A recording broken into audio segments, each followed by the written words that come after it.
When installing Discord, Steam, or any other non-Microsoft verified apps, you may encounter this issue in Windows 11.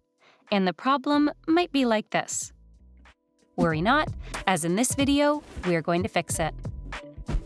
This may occur because your Windows computer might not be able to install apps from different sources other than the Microsoft Store. There is a very easy solution to fix this. Press the Windows and I keys to open Settings.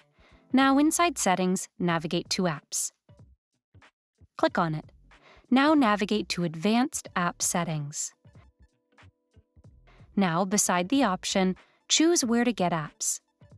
By default, the Microsoft Store Only option is selected, but it is limiting your choices of installation of apps. So, to bypass this, select the first option, Anywhere from the drop-down list.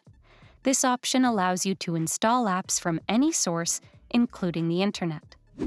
The program should install successfully after this. Easy, wasn't it? Like and share the video if this trick helped you. And subscribe to Guiding Tech for more tips and tricks like these.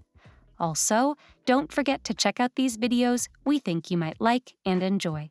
Signing off for now.